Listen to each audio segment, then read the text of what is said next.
Halika kayo, samahan niyo ako maglakad. Pero may kasama talaga ako naglalakad dyan. Nasa huli lagi kasi nagbi-video siya. Kaya ayan. So bilang nakatira tayo sa may Osaka metro area at malapit yung bahay natin sa subway, sa train station, napaka-convenient ng transportation at yung lifestyle dito.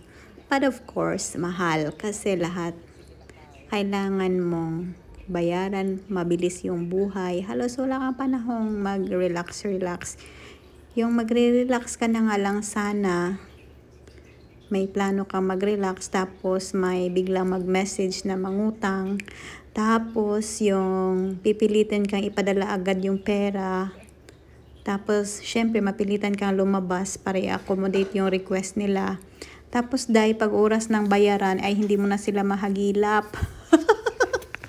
Ganun na yun. So thank you na yun. Hayaan nyo, hindi na rin ako galit. Hindi na rin kayo makakaulit at bawal na rin kahit solicit. So ganun for today. Yan, sundan nyo ako habang naglalakad tayo malapit dyan sa may station. At naghahanap tayo ng coffee shop. Coffee shop yung hinahanap namin dyan, pero puro Japanese restaurant. Ang ending, nagpunta tayo ng Saizeriya, which is affordable, parang Italian resto na rin.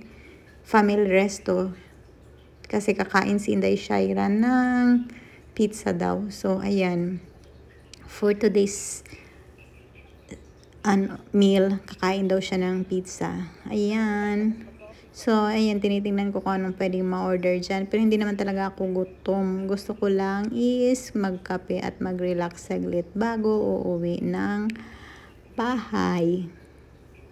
And speaking of bahay, no, hindi ko akalain na dito ako magkakaroon ng bahay sa Japan. Kasi never ko naman pinangarap magkaroon ng mag-Japan. Tapos maalala ko nung bata ako, may dinadaanan akong magandang bahay galing school. 2 floors ata yon. Tapos sabi ko, paglaki ko gusto ko rin magkaroon ng ganyang bahay. At hindi ko akalain na dito ko sa Japan matutupad at dito ibibigay.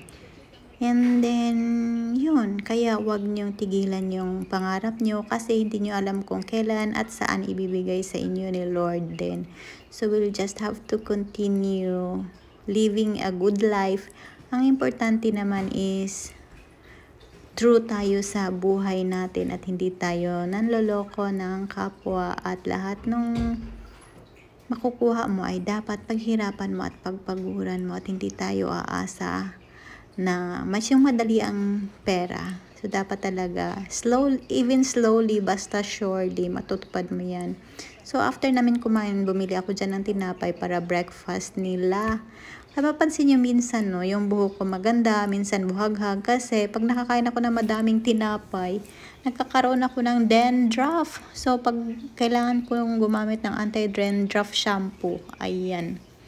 Hindi ko maintindihan anong connect ng tinapay kaysa pagkakaroon ng mga balakubak. Kaya, ayan, pag alam ko madami na, hindi na ako kakain ng tinapay ng mga 2 weeks. So magki-clear na ulit yan. So, ayan na, nakabili na tayo ng tinapay, ready na tayong uwi ng bahay.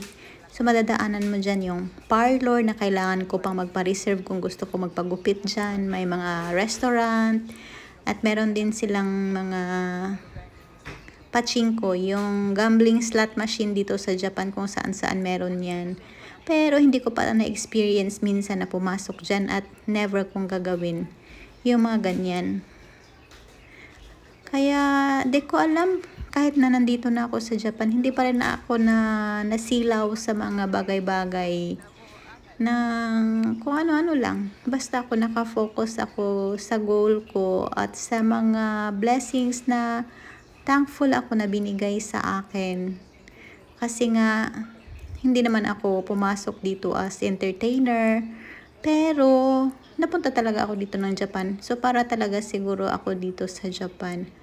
Ayan. So, kung makikita nyo, malapit na ako sa bahay niyan. Sa kabilang kanto, andyan yung mga drugstore, supermarket ulit.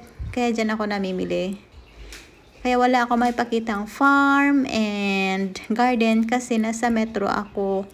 At saka puro ako buildings. But I'm still grateful kasi naranasan ko ang ganitong buhay.